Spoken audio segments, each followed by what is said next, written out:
Hi everyone, I'm Rob from I'm Free Tours, and instead of taking you around the city or the rocks, I'm going to take you around Cronulla today. So Cronulla is a nice beach seaside suburb about 26 kilometres south of the CBD in Sydney, or a 55-minute train ride from Central Station. It's part of the Sutherland Shire, which has a population of 220,000. Home to numerous surf beaches and swimming spots, it's located on a peninsula framed by Botany Bay to the north, Bait Bay to the east, Gunnamatta Bay to the west, and Port Hacking to the south. Classic Aussie films and classic Aussie Prime Ministers all have connections to this area. But before we get to that, let's pay our respects to the land's traditional owners. The name Cronulla comes from the Aboriginal word Kurranulla, which means place of the small pink seashells. Now this is a word that's taken from the dialect of the Gough people. They are a clan of the Darawal tribe. So the indigenous people that live here, or that lived here, lived on the coast or different estuaries, and signs of its cultural and historical significance have been discovered through different engravings and rock paintings, stencils, shell middens, grinding grooves, which have been discovered locally.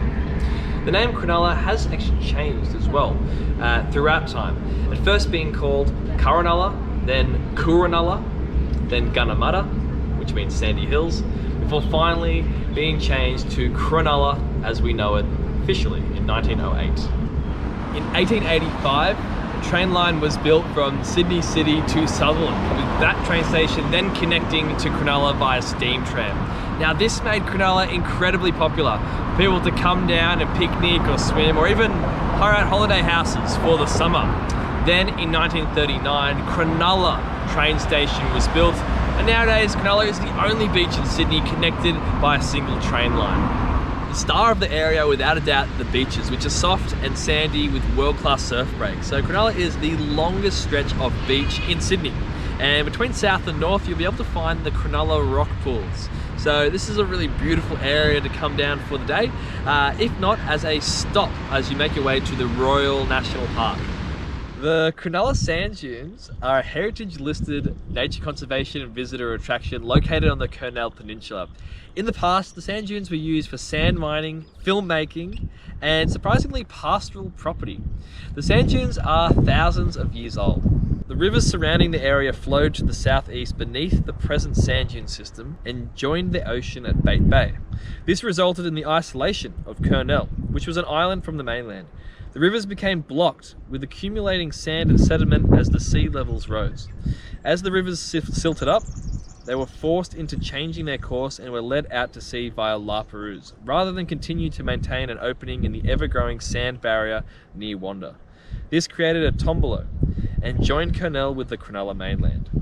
The sandhills possess historical, cultural, scientific and natural significance as a place of early European contact with the Gough people.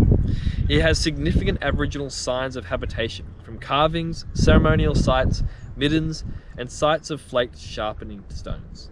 Today, members of the Darawal people still live near the Cronulla sand dunes and participate in their traditional Aboriginal art and culture. Since European settlement, however, the sand dunes have changed drastically in size and appearance. Since the 1930s, over 170 million tonnes of sand have been mined from this area for use in the construction industry. And in some sections where sand dunes once towered, they have been replaced with deep inland lakes. Scenes from the 1985 Mad Max film Beyond Thunderdome were filmed here, with scenes of Mel Gibson walking through the sand dunes.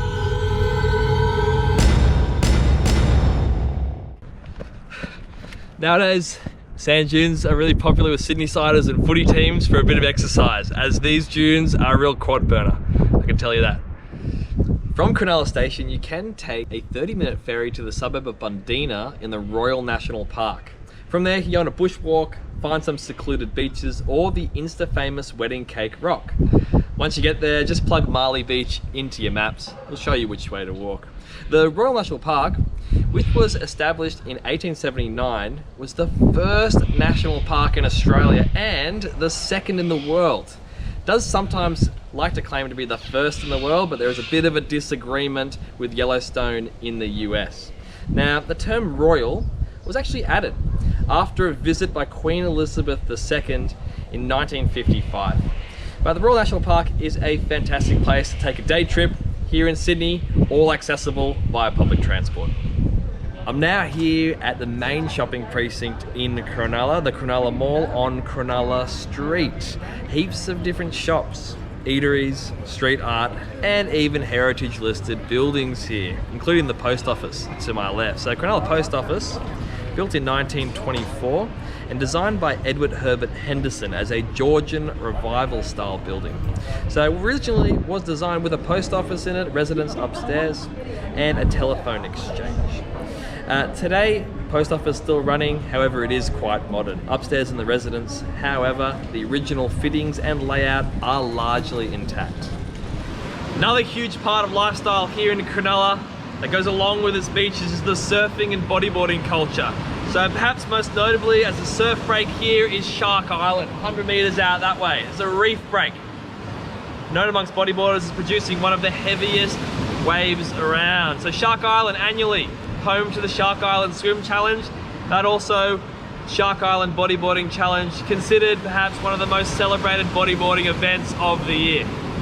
Now Cronulla is the setting and the inspiration for the Aussie cult classic Puberty Blues. This coming of age story, which was originally a book, then a film, now a TV series, was inspired by the lives of two teenage girls growing up here in Cronulla in the 1970s.